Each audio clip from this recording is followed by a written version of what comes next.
তিনি কার মুহতাজ? তিনি কার মুহতাজ? তিনিও আল্লাহর মুহতাজ। সুবহানাল্লাহি ওয়া বিহামদিহি বলেন। তার উম্মত মুহতাজ হবে কার?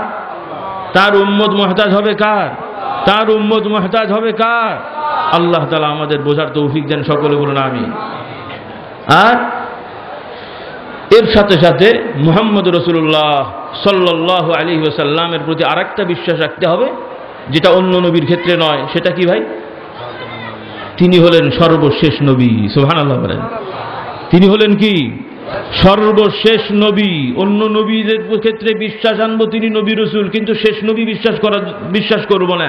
বরং বিশ্বাস এটাই করতে হবে যে তাদের পরে নবী এসেছিলেন, আর মুহাম্মদ রাসূলুল্লাহ সাল্লাল্লাহু আলাইহি সাল্লাম তারপরে কোনো নবী আসেন নাই, আসতে পারেনও না। সুবহানাল্লাহ বলেন। কথা ঠিক না বেঠিক? কেন আসতে পারেন না, আসবেন না? আল্লাহ পাঠাবেন না। কেন পাঠাবেন না? আল্লাহ তাআলা বান্দার যা প্রয়োজন সবকিছু মুহাম্মদ সাল্লাল্লাহু আলাইহি সাল্লামকে জানিয়ে দিয়েছেন। সুবহানাল্লাহ বলেন। কথা ঠিক না বেঠিক? কিয়ামত পর্যন্ত। সেটা কোন সমাজ পর্যন্ত? সাহাবা একরাম পর্যন্ত, নাকি বলেন?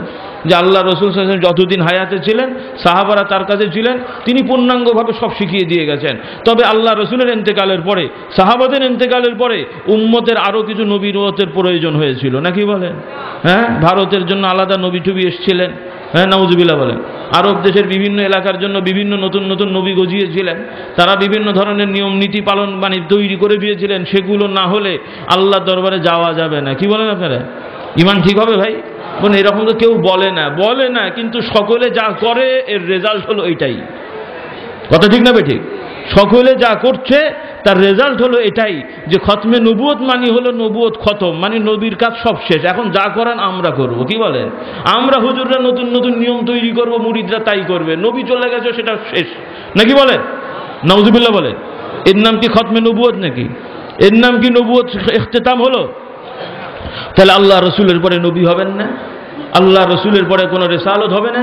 কিয়ামত পর্যন্ত যত সমাজের যত মানুষ হবে, যত ধরনের জাগতিক প্রবলেম দেখা দেবে, যত ধরনের কি বলে ইবাদতের ক্ষেত্রেও সমস্যার সৃষ্টি হবে, সকল বিষয়ের সমাধান মুহাম্মদ রাসূলুল্লাহ সাল্লাল্লাহু আলাইহি ওয়াসাল্লামের জীবন আদর্শে পূর্ণাঙ্গভাবে পাওয়া যাবে, কোনো নোকসান নেই। সকলে বলুন সুবহানাল্লাহ। এটাই ইয়াকিনের সহিত বিশ্বাস করতে হবে। আমার কথা বুঝতে পারছেন তো সকলে? আলহামদুলিল্লাহ। সকলে বুঝতে পারছেন? আলহামদুলিল্লাহ। এর সাথে সাথে এবার এগুলো গত 2-3 দিনের আলোচনার আমি সারমর্ম বলছি। এখন কথা হলো ভাইরা, হয়তো প্রশ্ন হবে যে হুজুর, যে নবীর ওপরে আমরা বিশ্বাস করলাম, কোরআন মানলাম, কিতাব মানলাম, তো এবার আলেম ওলামা পীর সাহেবের দরকার কি? প্রশ্ন না ভাই? আলেম ওলামা পীর সাহেবের দরকার কি? কোরআন শরীফ আছে পড়বো আমল করব, হাদিস শরীফ আছে পড়বো আমল করব, তো মৌলানা সাহেবের দরকার কি? আলেমের দরকার কি? পীরের দরকার কি? প্রশ্ন হতে পারে না? পারে না? যে আলেমই তো পীর বা পীরই তো আলেম, তখন মাঝখানে আলাদা কেন হলো? এগুলো একটু আমাদের বুঝতে হবে, এগুলো আমাদের বুঝতে হবে। আল্লাহ তাআলা বোঝার তৌফিক দিন, সকলে বলুন আমিন। আল্লাহ রসুল সাল্লাল্লাহু আলাইহি সাল্লামের হাদিসে এসেছে যে আল্লাহ রসুল সাল্লাল্লাহু আলাইহি সাল্লামের নবুয়ত বন্ধ হয়ে যাবে, কিন্তু আল্লাহ রসুল সাল্লাল্লাহু আলাইহি সাল্লামের যে দাওয়ার কাজ করেছিলেন, কোরআন হাদিস থাকবে, কিন্তু সেই দাওয়ার কাজ আল্লাহ রসুল যেটা বললেন, মানুষকে ডাকলেন, আহ্বান করলেন, তিনি নিজে করলেন, লোকে দেখলো, এগুলো কি হবে তাহলে? কোরআন শরীফ একটা কিতাব লিখিত হলো, তো কোরআন তো আর নিজে নিজে বলতে পারে না যে এই কাজ আপনি করেন। এটা তো টেপ রেকর্ড না। কথা বুঝলেন না বোঝেন নাই? হাদিস শরীফ তো টেপ রেকর্ড না যে বাজবে, বাজতে থাকবে, লোকে শুনবে, যার যার ভাষায় শুনবে যে আমি এটা করেছি, আমি ওটা করেছি। তাই হবে নাকি? তাহলে ব্যাপারটা কি দাঁড়ালো?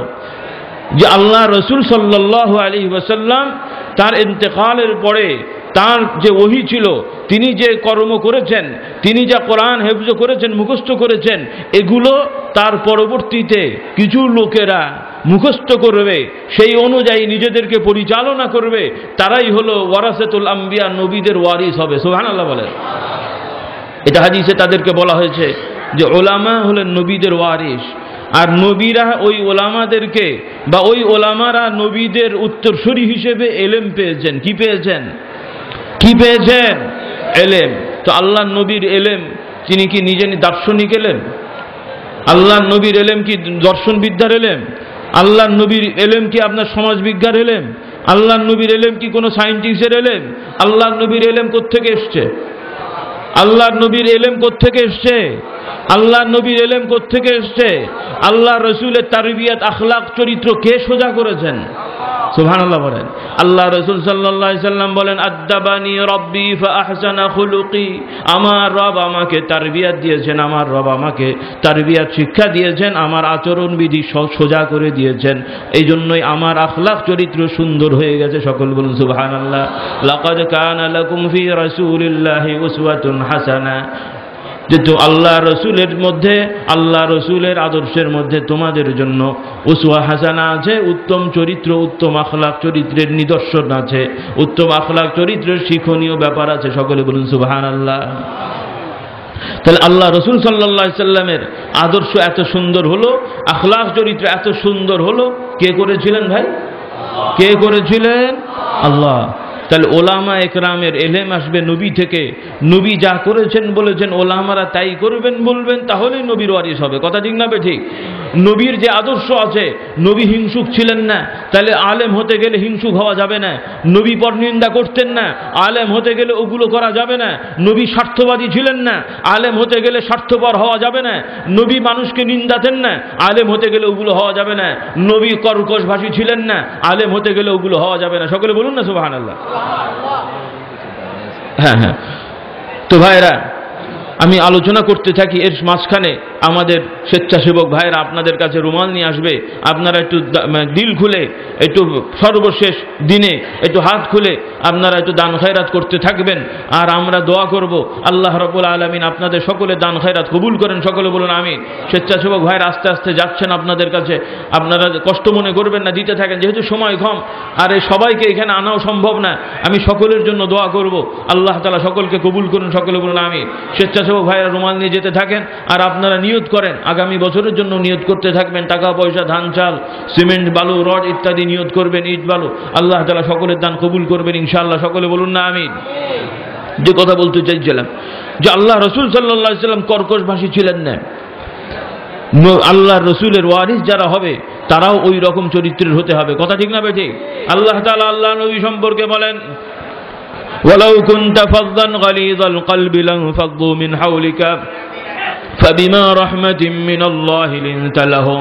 আল্লাহ তাআলা বলেন, হে রসুল, আপনি তাদের প্রতি কর্কশভাষী ছিলেন না। আপনি যদি কর্কশভাষী হতেন তারা আপনার চারিদিক থেকে দূরে পালিয়ে যেত, বরং আপনি তাদের সাথে সৎ ব্যবহার করার কারণে, উত্তম আদর্শ দেখার কারণে তারা চারিদিক থেকে আপনার কাছে এসে জড়ো হয়েছিল। সকলে বলুন সুবহানাল্লাহ। আর এই যে আল্লাহ রসুল সাল্লাল্লাহু আলাইহি সাল্লাম মানুষের সাথে নম্র ব্যবহার করলেন, নরম আচরণ করলেন, সেটাও পেলেন কার কাছ থেকে? কার কাছ থেকে পেলেন? আল্লাহর কাছ থেকে। কার কাছ থেকে? ফাবিমা রাহমাতিম মিনাল্লাহি লিনতা লাহুম। আল্লাহ তাআলা আপনার প্রতি যে রহম করেছিলেন, সেই রহমতে আপনি তাদের সাথে বিনয়ী নম্র হতে পেরেছিলেন। সুবহানাল্লাহ বলেন। আল্লাহু আকবার। এখানে বোঝার ব্যাপার আছে যে আল্লাহ রসুল সাল্লাল্লাহু আলাইহি সাল্লামের আখলাক চরিত্র সবকিছু সরাসরি আল্লাহর কন্ট্রোলে হয়েছে। সুবহানাল্লাহ বলেন। তাহলে ওই কন্ট্রোলওয়ালা মানুষের ইত্তেবা যারা করবে তারাও ওই রকম রব্বানি হয়ে যাবে। সকলে বলুন না সুবহানাল্লাহ। আল্লাহু আকবার বলেন। কথা ঠিক না ঠিক? কিন্তু আজকাল আমরা অনেক সময় দেখি যে কিছু লোক কোরআন জানে, কিছু লোক হাদিস জানে, কিছু লোক মসলা মাসাইল জানে, কিন্তু তাদের মধ্যে সে আদর্শ পাওয়া যায় না। তাহলে কি সে আলেম হলো ভাই? তারা তাহলে কি সে আলেম তারা হলো? তাদেরকে দেখলে মানুষ পরিবর্তন হবে তো দূরের কথা, দেখা যাচ্ছে উনি আর একজনের দেখে পরিবর্তন হয়ে যান। কথা ঠিক না ঠিক? এরকম মৌলানা সাহেব আছে না নাই? টাইটেল পাস করে, দাওরা পাস করে, বেশ জুব্বা জব্বা থাকে, যদি দেখা যায় কেউ ব্যবসায় নামলো, কি এদিক নামলো সেদিক নামলো, এই প্রতি সপ্তাহে একটু একটু হতে হতে কোনো দিন আবার ক্লিনও হয়ে যায়। নাউজুবিল্লাহ বলেন। কথা ঠিক না ঠিক? এরপরে মিথ্যে সত্য, নামাজ কাজা, নানান ধরনের ব্যারামগুলো তাদের মধ্যে পেয়ে বসে। এরকম আছে না নাই? এরকম আছে না নাই? তাহলে ওরা কি ওই আলেম হবে ভাই? তারা কি ওই রকম আলেম হবে? তারা কি নবীর ওয়ারিস হতে পারলো? তাহলে পারলো না। তার মানে কি দিন শেষ হয়ে গেল? না।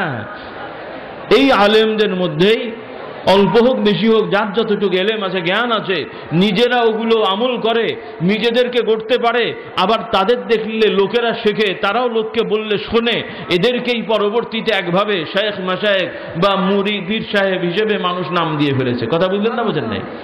এগুলো এভাবে নামকরণ করা হয়েছে। এগুলো এভাবে নামকরণ করা হয়েছে, এগুলো কোনো পোস্ট না। আল্লাহ তাআলা আমাদের বোঝার তৌফিক দেন, সকলে বলুন আমিন। কথা বুঝলেন না বোঝেন নেই? তো এখন কথা হলো, এইভাবে মাদ্রাসা মসজিদ আছে, মাদ্রাসা আছে, বিভিন্ন পর্যায়ের আলে ইলম শেখানোর রাস্তা আছে। এরপরে আবার শায়েখ মাশায়েখ বা পীর সাহেবরা মাদ্রাসা বাদে আবার অল্টারনেট বা আগে খানকা, মানে আগে হোক পরে হোক খানকা জাতীয় কিছু বানালেন কেন? এটাও প্রশ্ন না ভাই? এই খানকার দরকারটা কি? বা